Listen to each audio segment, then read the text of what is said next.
नमस्कार बच्चों, आज बात करेंगे हम चैप्टर 5 कंटिन्यूटी एंड डिफरेंशिएबिलिटी के बारे में। ठीक है, तो इसके इंट्रोडक्शन के बारे में बात करेंगे।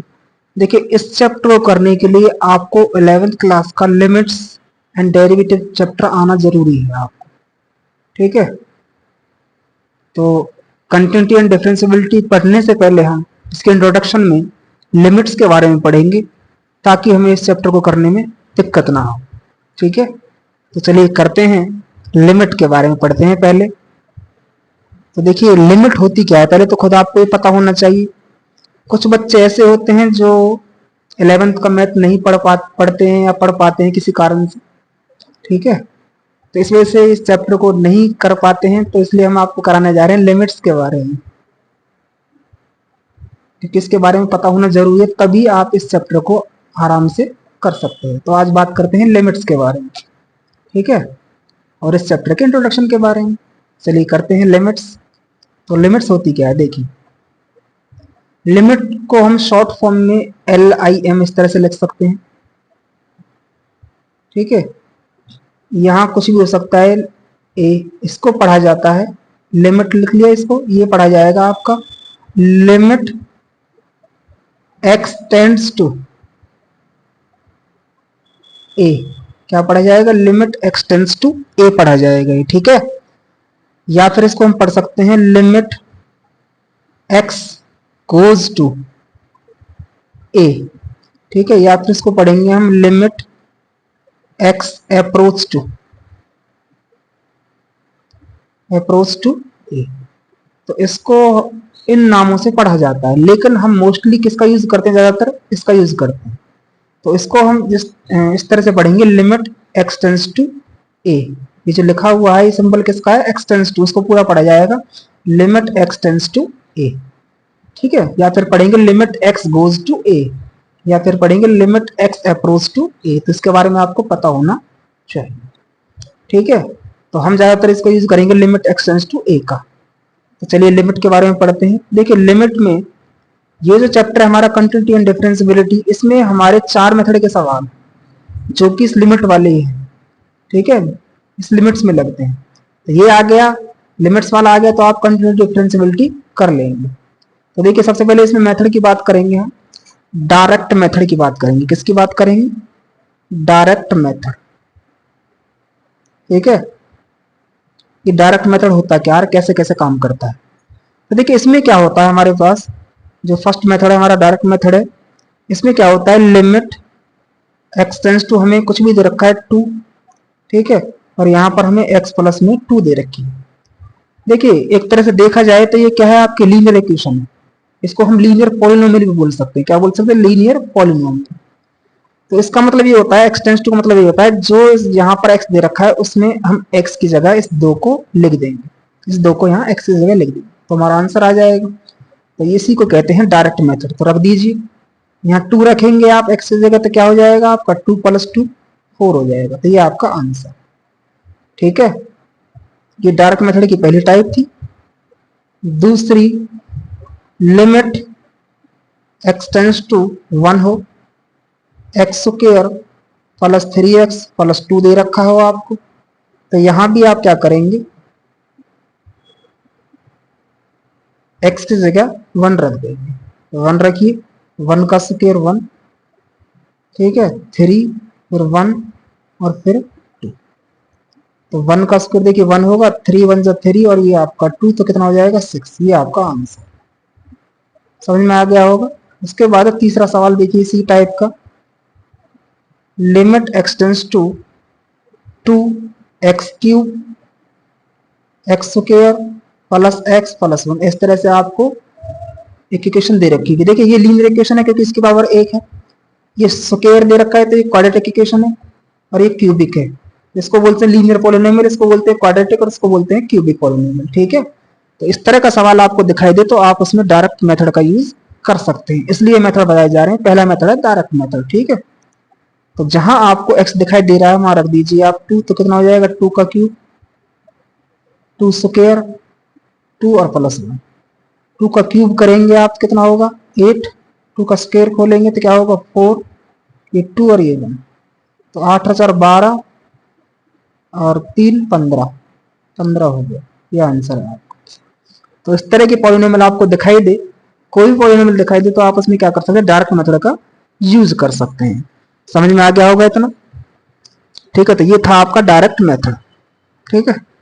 तो देखिए ये था हमारा डायरेक्ट मेथड, समझ में आ गया होगा। अब नेक्स्ट मेथड है हमारा फैक्टर मेथड। कौन सा मेथड है, फैक्टर मेथड।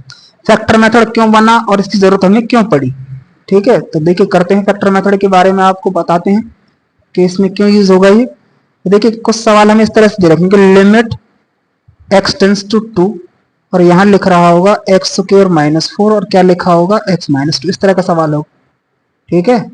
एक तरह से देखा जाए तो रैशनल फंक्शन है हमारी, है ना, फैक्टर उसमें है, अपॉन में है, इस तरह से p अपॉन क्यू की फॉर्म में है।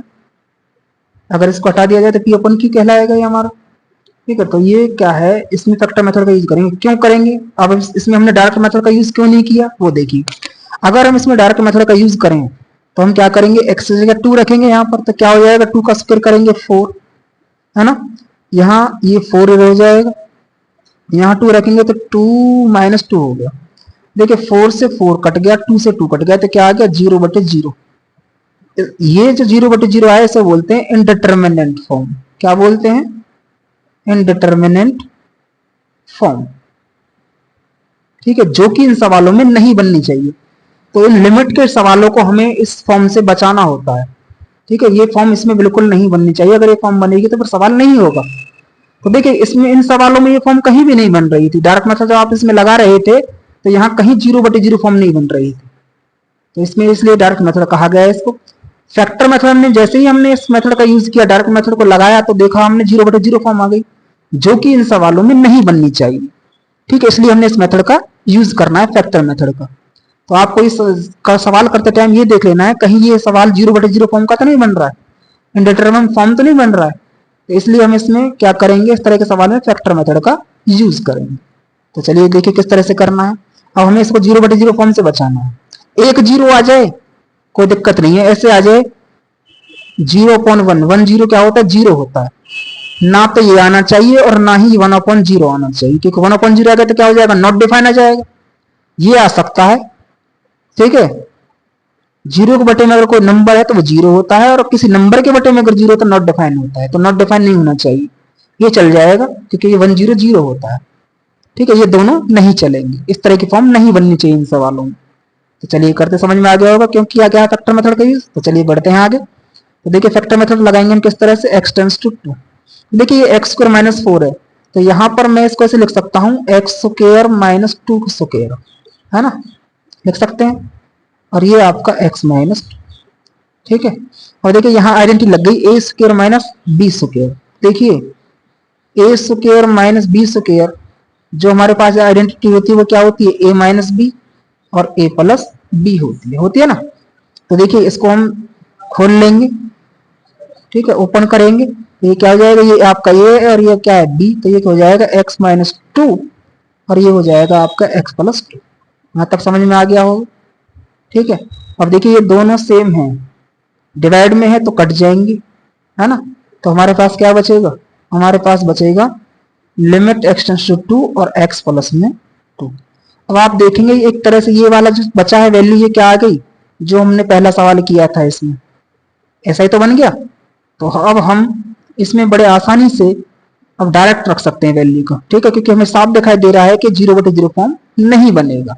2 रखने पर 0/0 नहीं बनेगा, तो 2 रखने पर क्या बनेगा, यहाँ 2 रखेंगे, x की जगह क्या रखेंगे, 2 + 2 क्या हो जाएगा 4, ठीक है। जो है लिमिट दे रखी होती है वो x की जगह हमें रखनी होती है, तो सब कुछ हट जाता है यहाँ से। तो 2 + 2 क्या हो जाएगा 4, 4 हमारा क्या है आंसर। तो इसलिए हमें इसमें फैक्टर मेथड बनाया गया, ठीक है। तो ये आपका सेकंड मेथड हो गया फैक्टर मेथड। 2 मेथड थे, डायरेक्ट मेथड, फैक्टर मेथड, ठीक है, समझ में आ गया होगा। आगे बढ़ते हैं, एक सवाल और देख लीजिए इसी टाइप का। तो आगे देखिए लिमिट्स में फैक्टर मेथड से ही दूसरा सवाल, ठीक है, फैक्टर मेथड।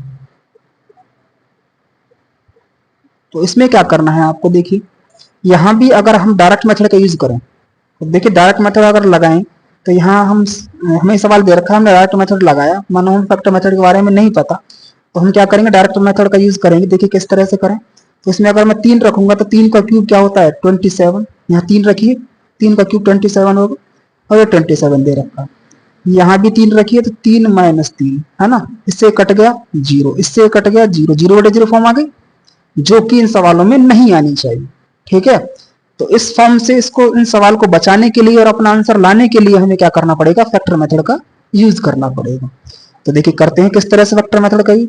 तो लिमिट x टेंस टू 3, इसको हम लिख सकते हैं x का क्यूब है, इस 27 को हम लिख सकते हैं 3 का क्यूब है ना, 3 3 9 9 27, तो ये आपका x माइनस 3। बात समझ में आ गई होगी।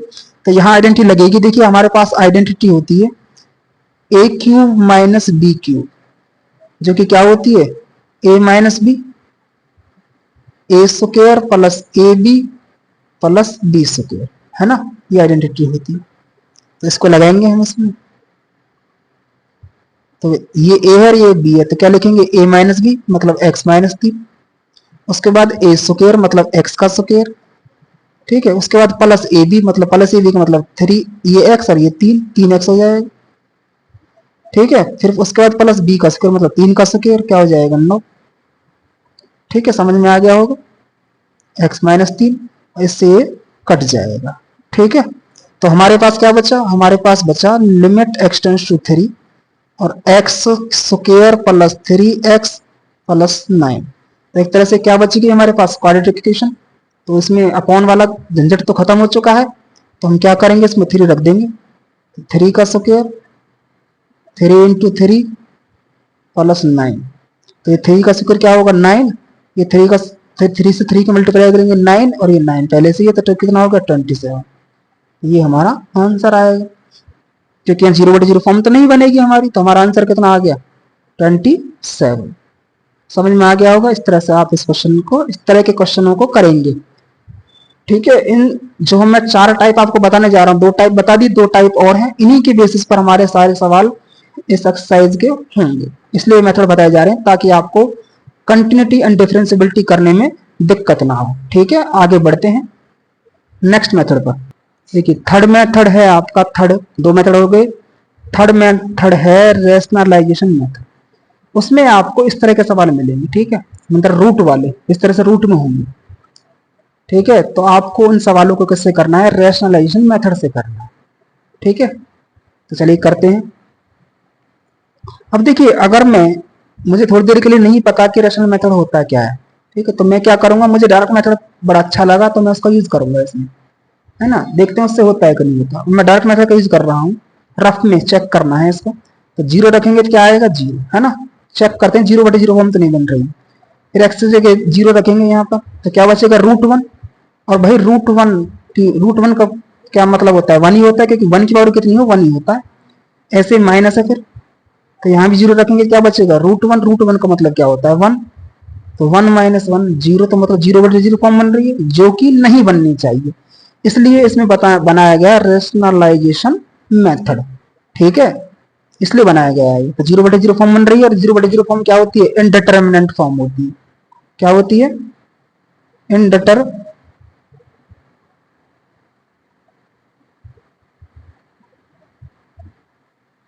इनडिटरमिनेंट फॉर्म। ठीक है, जो कि इन सवालों में नहीं बननी चाहिए। तो चलिए करते हैं। इस सवाल को करने के लिए क्या करना पड़ेगा, इसका रेशनलाइजिंग करना पड़ेगा। ठीक है,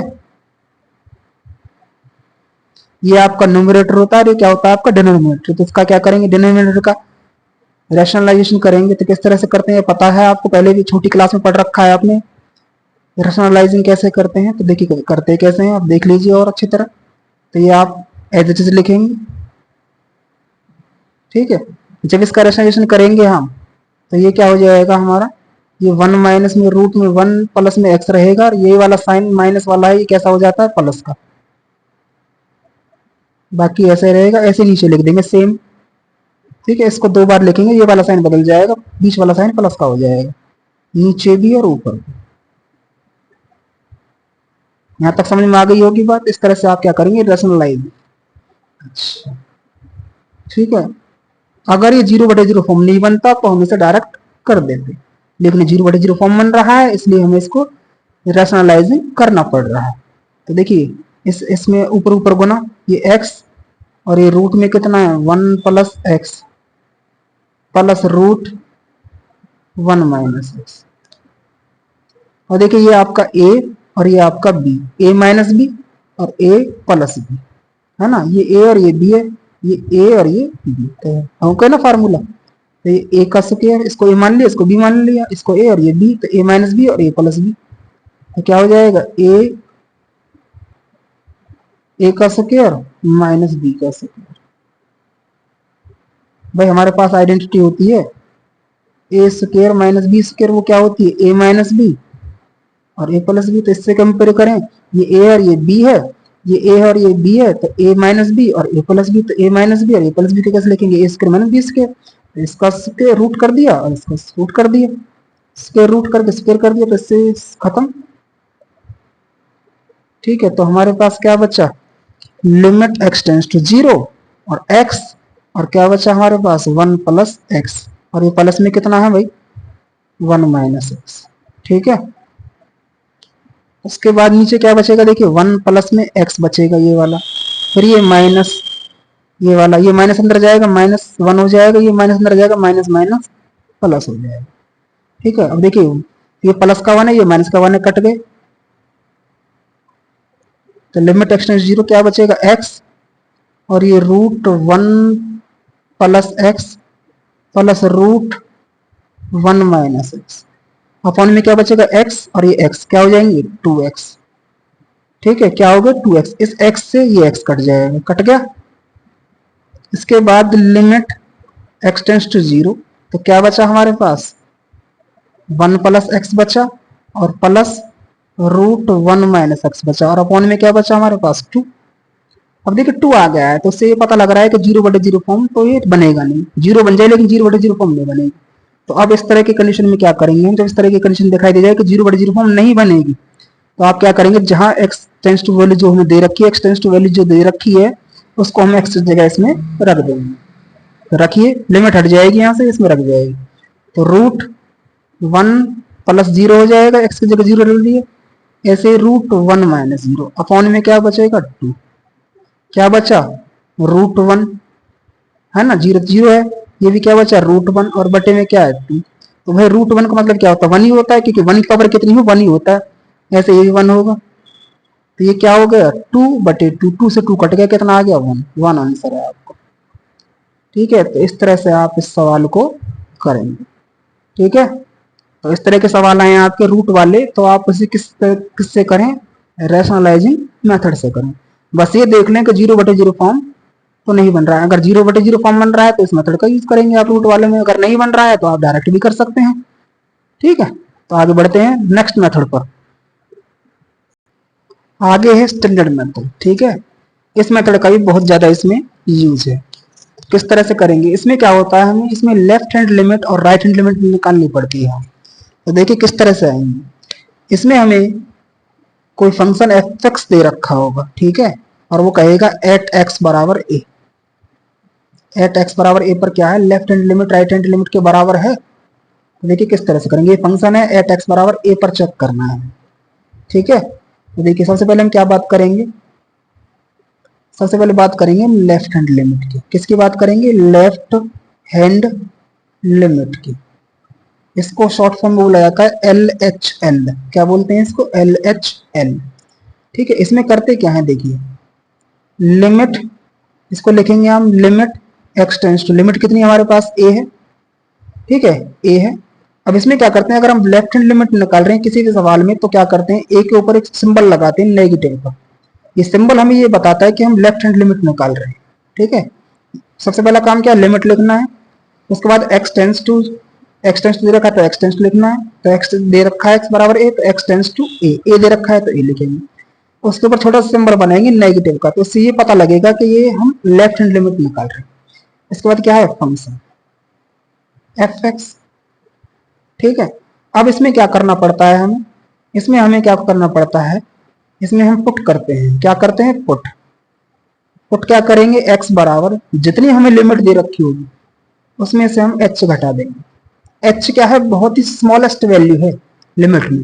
ठीक है, जैसे कोई 1 है तो 1 से स्मॉलेस्ट वैल्यू कौन कौन सी है, 0, 0.0000001। इस तरह से बहुत छोटी वैल्यू, बहुत ही क्रिटिकल वैल्यू है ये जो h दे रखा है हमें, जो इसमें से माइनस किया है। इसके बाद अगला स्टेप क्या होगा इसमें, ठीक है, as x tends to a, जितने भी सवाल आप left hand limit right hand limit से करेंगे वहां पर यही प्रोसीजर यूज होगा जो मैं आपको बता रहा हूं, यही तरीका यूज होगा। ठीक है, x बराबर जितनी भी लिमिट होगी उसमें से ऐसे घटाएंगे, x टेंड्स टू a, और आपका x टेंड्स टू क्या हो जाएगा, 0। हर सवाल में x टेंड्स टू क्या हो जाएगा, 0 हो जाएगा, चाहे लिमिट कितनी भी दे रखी हो आपको। समझ में आया?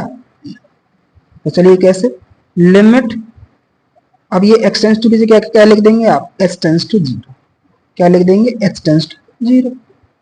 अब आप रखिए, जहां हमें x दे रखा है वहां पर x की जगह क्या लिखेंगे हम, a माइनस एच। क्या लिखेंगे, a माइनस एच।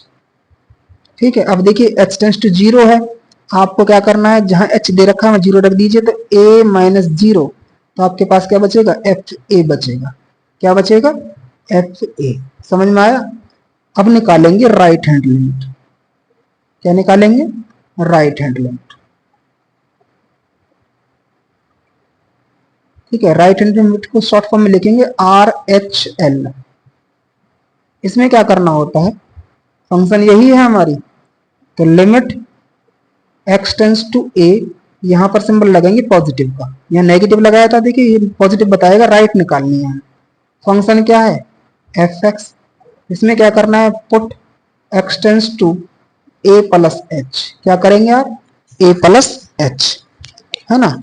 फिर वही एज x टेंड्स टू क्या हो जाएगा आपका a, x टेंड्स टू ये रहेगा जो लिमिट दे रखी होती है, इसलिए कि यहाँ पर x टेंड्स टू a था, यहाँ भी था, राइट में भी यही है। और h क्या हो जाएगा इसमें भी, 0।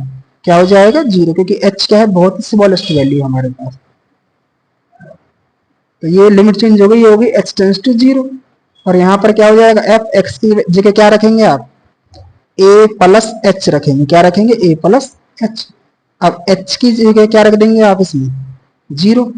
x की जगह तो आपने क्या रख दिया, a प्लस एच। x की लिमिट कितनी दे रखी है आपको, 0, तो 0 रख दीजिए इसमें। तो क्या हो जाएगा, a प्लस 0, तो क्या आएगा आपके पास, एफ ए। अब आप देख पा रहे हैं दोनों बराबर हैं, तो यहां लिख देंगे हम क्या, कि लेफ्ट हैंड लिमिट बराबर है राइट हैंड लिमिट के, और F x is exist at x बराबर ए पर।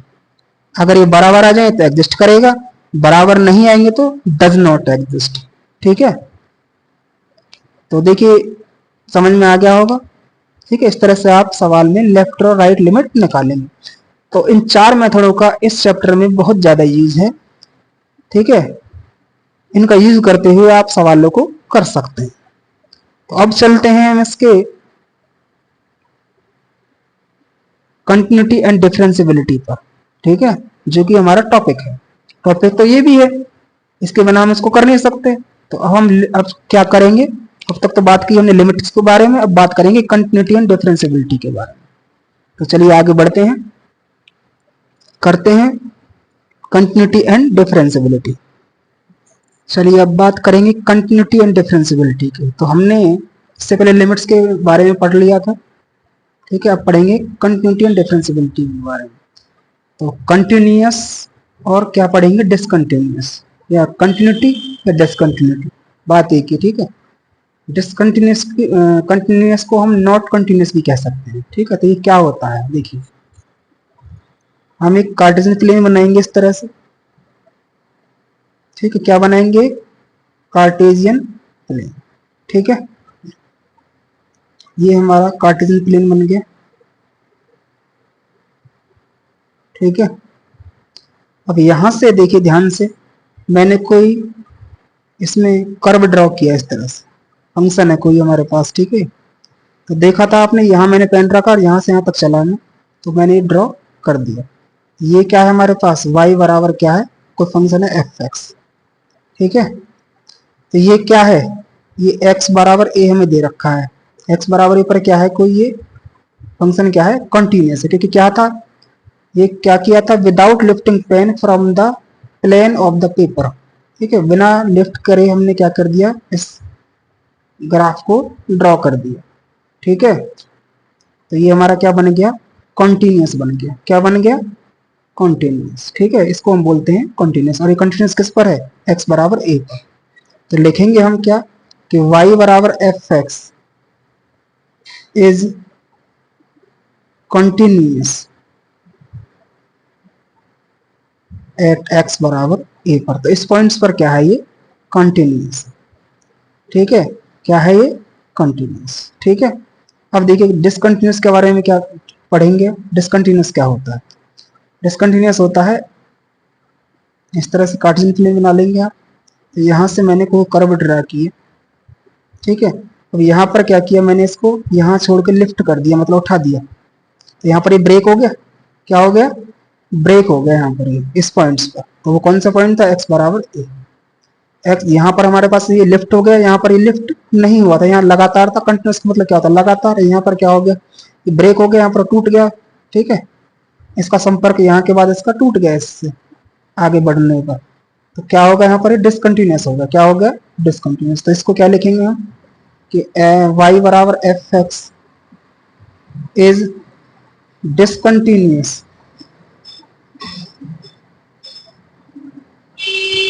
या फिर क्या लिखेंगे, नॉट कंटिन्यूस एट x बराबर कितने पर, एट x बराबर a पर। ये होता है कंटिन्यूस और ये होता है हमारा डिसकंटिन्यूस। इस तरह से हम इसको बताएंगे।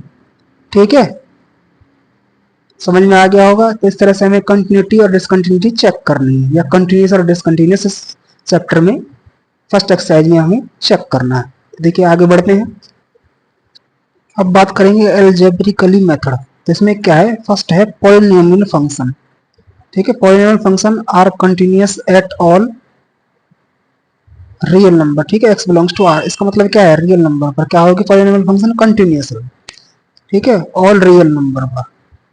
तो हमें जैसे हमने इस तरह के सवाल किए थे, है ना, स्टार्टिंग में जब डायरेक्ट मेथड किया था, limit x tends to 2 x plus 2। इसमें x से 2 रखेंगे, क्या आएगा, 2 प्लस 2 4 आएगा। तो मतलब कोई भी रियल नंबर रख लीजिए आप, इसे कोई ना कोई हमें नंबर मिलेगा। तो क्या होगी वो, इसे बोलते हैं लीनियर पॉलिनोमियल। तो क्या होगा, कंटिन्यूस होगा। ठीक है, ऐसे क्वाड्रेटिक में आप कोई वैल्यू रखेंगे, कोई भी रियल नंबर रखेंगे इसमें, तो हमें कोई वैल्यू मिलेगी। तो ये भी क्या होगी हमारे पास, पॉलिनोमियल। क्या होगी, कंटिन्यूस होगी। ठीक है, ये क्वाड्रेटिक पॉलिनोमियल। ये क्यूबिक पॉलिनोमियल है, तो इसमें भी कोई भी रियल नंबर रखेंगे आप, जैसे 2 रखा है इसमें, तो हमें क्या मिला, 15 मिला। तो क्या होगी, ये कॉन्टिन्यूस होगी।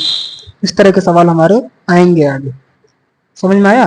तो हमारे पास हमें ये ध्यान रखना है कि पॉलिनोमियल फंक्शन आर कंटिन्यूस होती है किस पर, ऑल रियल नंबर्स पर। किस पर, ऑल रियल नंबर पर। x बिलोंग्स टू आर मतलब क्या है, ऑल रियल नंबर्स। ठीक है, ठीक है। तो हमें ध्यान रखना है एक नंबर में पॉलिनोमियल फंक्शन क्या होती है, कंटिन्यूस होती है। किस पर, x belongs to R. x belongs to R मतलब क्या है, रियल नंबर। ठीक है, तो आगे है इस तरह की हमारी पॉलिनोमियल आएंगे, लीनियर पॉलिनोमियल, क्वाड्रेटिक पॉलिनोमियल और क्यूबिक पॉलिनोमियल। ठीक है, इस तरह के सवाल हमने बेसिक में कर रखे हैं, तो हमें इनको इस तरह से करना है। आगे है मॉडुलस फंक्शन। अब देखिए मॉडुलस फंक्शन, मॉडुलस फंक्शन भी क्या होती है, मॉडुलस फंक्शन आर कंटिन्यूस होती है एट एक्स बराबर कितने पर, आर पर। मतलब इसका मतलब ये क्या है, रियल नंबर पर क्या होगी, कंटिन्यूस हो। तो कैसे पता लगाएंगे, देखिए ये हमारे पास क्या है, कोई कार्टेशियन प्लेन है। ठीक है, 0, ये आपका 1 2 3 4 ऐसे 1 2 3 4, ये एक्स, ये एक्स डैश, ये वाई डैश, ये वाई। एक्स की वैल्यू अगर आप 0 रखेंगे इसमें, तो क्या मिलेगी आपको, 0 मिलेगी, है ना। ये 1 2 3 4, ये 1 2 3 4, एक्स की वैल्यू 0 रखेंगे, 0 मिलेगा, यही है 0। एक्स की वैल्यू 0 इसमें रखेंगे आप, तो वाई क्या मिलेगा, क्योंकि एफ एक्स क्या होता है, वाई के बराबर होता है। भाई जो एफ एक्स होता है वो किसके बराबर होता है, वाई के बराबर होता है। तो आप इसमें 0 रखेंगे तो वाई क्या मिलेगा आपको, 0 मिलेगा। एक्स की वैल्यू अगर इसमें 1 रखेंगे तो वाई क्या मिलेगा हमें, 1 मिलेगा। ऐसे 2 रखेंगे क्या मिलेगा, 2 मिलेगा। 3 रखेंगे क्या मिलेगा हमें, 3 मिलेगा। 4 रखेंगे हमें क्या मिलेगा, 4 मिलेगा, है ना। एक्स 4 वाई 4 मिलेगा। तो इस तरह से हमारी लाइन बन जाएगी, बन गई ना। तो इस तरह से हमने ये लाइन को बनाना है। ठीक है, यहाँ से तो ये क्या देखा दे रहा है आपको, कंटिन्यूस थी ये लाइन। कैसी थी, लगातार थी, विदाउट लिफ्टिंग पेन। ठीक है, किसी भी रियल नंबर पर ऐसे ही इसमें अगर हम नेगेटिव नंबर पर रखेंगे तो ये वाला भी क्या बनेगा, इस तरह से बन जाएगा। ये मॉडुलस फंक्शन का क्या होता है, ग्राफ होता है। क्या होता है, ग्राफ। समझ में आया कि नहीं आया बात? तो किसी भी रियल नंबर पर क्या होगी, कि कंटिन्यूस होगी। क्या होगी, कंटिन्यूस। अगर इसमें नेगेटिव नंबर रखेंगे, इसमें हम इधर वाले नेगेटिव नंबर रखेंगे, इस तरह वाले नेगेटिव नंबर ही तो होते हैं ये वाले, ठीक है। इन नेगेटिव नंबर को इसमें रखेंगे तो हमें क्या मिल जाएंगे, वाई सारे पॉजिटिव मिलेंगे। तो इस तरह से लाइन बन जाएगी, और पॉजिटिव के लिए इस तरह से बनेगी, तो क्या होगा, ये कंटिन्यूस होगा। किस पर, रियल नंबर पर। समझ में आया कि नहीं आया? उसके डोमेन क्या है, रियल नंबर। रेंज क्या है हमारी, 0 से इन्फिनिटी तक, ठीक है, क्योंकि आगे तक भी जाएगा। समझ में आया कि नहीं आया, इन्फिनिटी तक। तो 0 से इन्फिनिटी डोमेन याद रखनी है, आर होती है, रेंज क्या होती है, 0 से इन्फिनिटी। ओपन इंटरवल, ये क्लोज है, और ये क्या है, ओपन, क्योंकि इन्फिनिटी कभी भी क्लोज नहीं होती है हमारी। समझ में आया? तो मॉडुलस फंक्शन को भी ध्यान रखना है कि कंटिन्यूस होती है किस पर, रियल नंबर्स पर। आगे बढ़ते हैं। आगे है ग्रेटेस्ट इंटीजर फंक्शन। ये क्या होती है, ग्रेटेस्ट इंटीजर।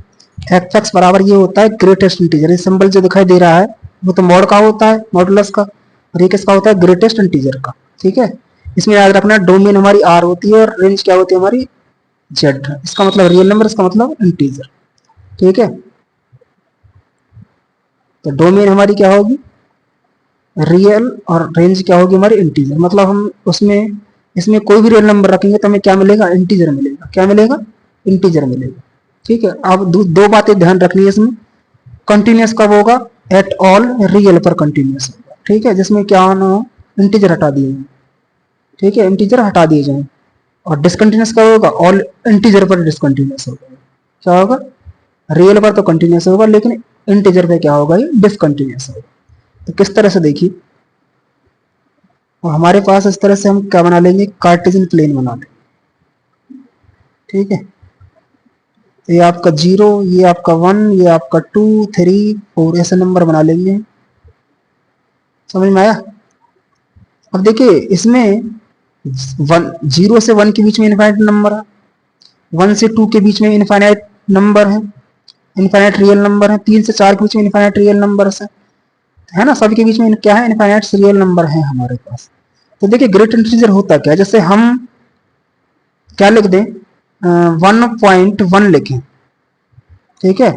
तो 1.1 का जो ग्रेटेस्ट इंटीजर होगा वो क्या होगा, ग्रेटेस्ट इंटीजर क्या होगा, 1 होगा। 1.1 का ग्रेटेस्ट इंटीजर क्या होगा, 1 होगा। ऐसे ही मैं 1.2 लिखूं तो 1.2 का ग्रेटेस्ट इंटीजर क्या होगा, 1 होगा।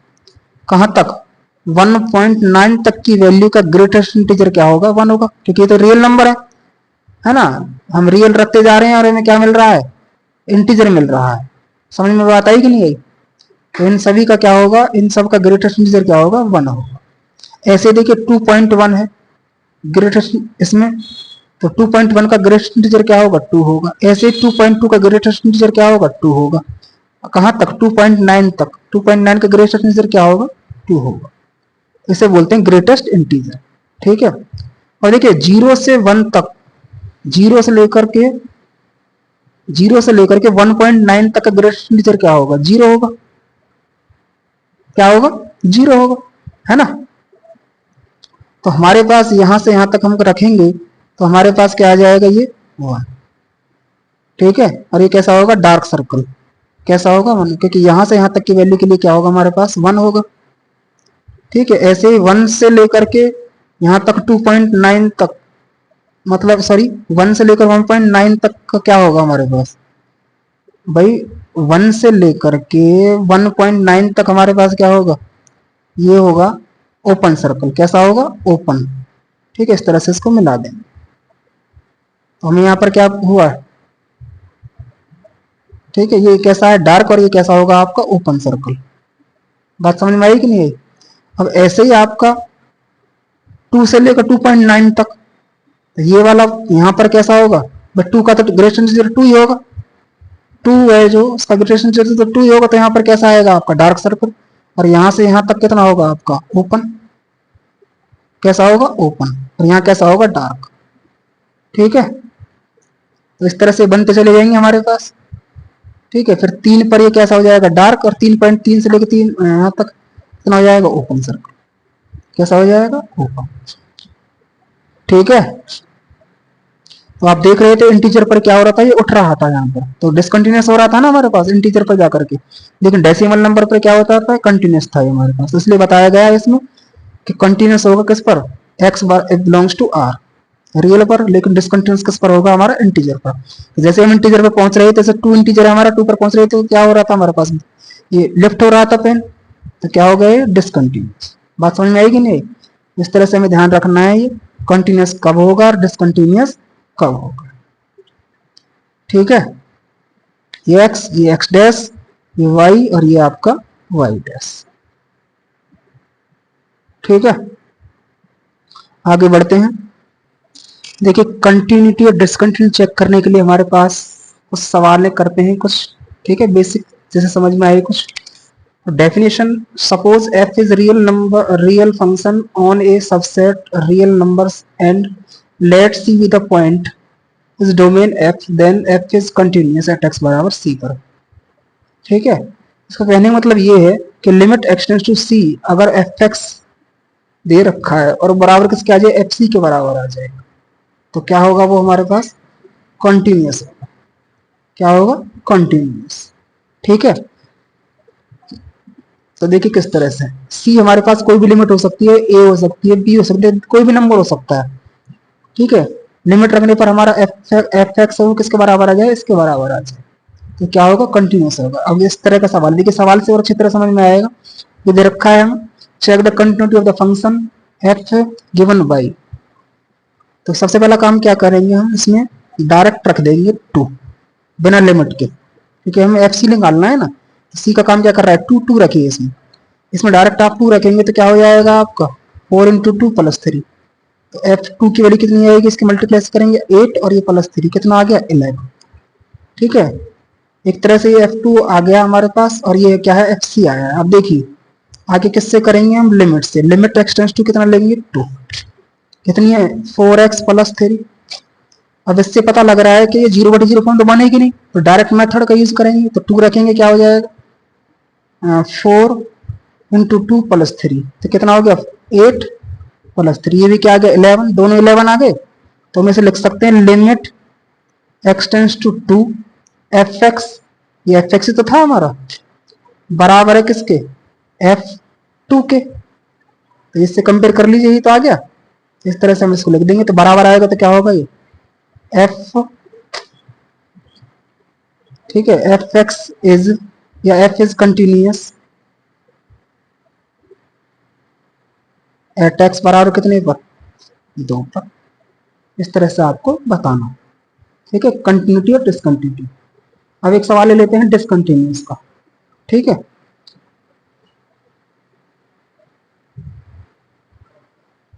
समझ में आ गया होगा। अब देखिए ये क्वेश्चन हमने ले लिया, show that the function F given by, F X दे रखा है x⁵ + 2 if X not is equal to 0, और 1 दे रखा है if x is equal to 0, is discontinuous, या फिर क्या कहेंगे, नॉट कंटिन्यूस एस एक्स बराबर कितने पर, 0 पर, ये बताना है। अब देखिए क्वेश्चन में क्या गिवन है हमारे पास, क्वेश्चन में गिवन क्या है हमारे पास, कि अगर x के लिए 0 है तो क्या मिलेगा भाई, हमें 1 मिलेगा, और हमें पता है कि जो एफ एक्स होता है हमारा वो y के बराबर होता है ना। तो देखिए जरा, इसमें अगर हम एफ एक्स में 1 रख दें यहाँ पर, तो हमें क्या मिल रहा है, सॉरी एफ एक्स में 0 रखें तो हमें क्या मिल रहा है, 1 मिल रहा है, क्या मिल रहा है, 1। ठीक है, और हमें दे क्या रखा है, x⁵ + 2 if x not is equal to 0। तो इसके लिए क्या करेंगे, हम लिमिट निकालेंगे, लिमिट x टू क्या लिखेंगे, 0, और फिर क्या लिखेंगे, x⁵ और प्लस में 2। अब आप इसमें 0 रखिए, क्या रखिए, 0, तो आप इसमें 0 रखेंगे तो 0 हो जाएगा, ये +2, तो कितना आ रहा है, 2, और ये f0 रखने पर कितना मिल रहा है, हमें 1 मिल रहा है, और लिमिट एक्सटेंस 0 इसमें रखने पर क्या मिल रहा है, हमें 2 मिल रहा है, तो बराबर तो नहीं है हमारे, तो हम क्या लिखेंगे, limit x tends to 0 f x not is equal to कितने के, f0 के, है ना, बराबर नहीं, अगर बराबर होता तो कंटिन्यूस होता। समझ में आया, तो इस तरह से क्या होगी, F x is discontinuous at x बराबर 0 पर। इस तरह से आप क्या बताएंगे, डिसकंटिन्यूस बताएंगे। क्योंकि देखिए x बराबर 0 था, x वैल्यू 0 रखने पर क्या मिल रहा है हमें 1 मिल रहा है, x वैल्यू 0 रखी 1 मिल गया। अब लिमिट x टेंड्स टू 0 रखेंगे इस फंक्शन में, क्योंकि इसने बोला है x not is equal to 0 है, x raise to power 5 plus 2, x value 0, x की जगह 0 रखेंगे क्या होगा 0 प्लस 2 क्या मिलेगा 2। अब आप देख रहे हैं f0 1 आ रहा है और यहाँ पर fx में ये fx तो है हमारा, इसमें हमें 2 0 रखने पर क्या मिल रहा है 2 मिल रहा है, तो बराबर तो नहीं है दोनों, तो इसलिए लिख दिया limit x tends to 0 fx not is equal to f0, f is not f is discontinuous या नॉट कंटिन्यूअस एट x बराबर कितने पर 0 पर। ठीक है, इस तरह से करने हैं क्वेश्चन, तो आगे करेंगे इस तरह के क्वेश्चंस। आगे है कोई क्वेश्चन ले लिया, check the point where the constant function f(x) बराबर c इज कंटिन्यूअस, वो कह रहा है कंटिन्यूअस है और इसमें कोई लिमिट नहीं दे रखी है हमें, तो कंटिन्यूअस बताना है, तो हम क्या करेंगे कोई भी रियल नंबर ले लेंगे, क्या ले लेंगे कोई भी रियल नंबर। ठीक है, चेक करेंगे इस पर कंटिन्यूअस है या नहीं, क्योंकि इसमें कोई हमें नंबर नहीं दे रखा, सिर्फ इतना दे रखा है कि f(x) बराबर हमें c दे रखा है इज कंटिन्यूअस, क्या बोला है सिर्फ कंटिन्यूअस। ठीक है, कांस्टेंट फंक्शन क्या है, कांस्टेंट फंक्शन, क्योंकि c है ना तो इसके साथ कोई x है। तो देखिए किस तरह से करेंगे, हमने क्या किया लेट कर लिया x बराबर कोई a, कोई भी रियल नंबर ले लिया x बराबर a ले लिया, हम आप मर्जी कोई भी ले सकते हो। तो कैसे करेंगे देखिए, वही अपना पहले हम x की जगह a लिखेंगे, इसमें a लिखेंगे तो हमें क्या मिलेगा c मिलेगा, क्या मिलेगा c मिलेगा, भाई ये तो कांस्टेंट अपने आप में, तो a रखने से कोई फर्क नहीं पड़ा, तो क्या मिलेगा हमें c मिलेगा। अब देखिए लिमिट से, limit x tends to a है ना, क्योंकि हमने a ली है ना लिमिट और c हमें फंक्शन दे रखा है, तो भाई इसमें a रखेंगे तो क्या मिलेगा हमें c तो मिलेगा, क्योंकि इसको कोई फर्क पड़ना है नहीं क्योंकि तो कांस्टेंट है।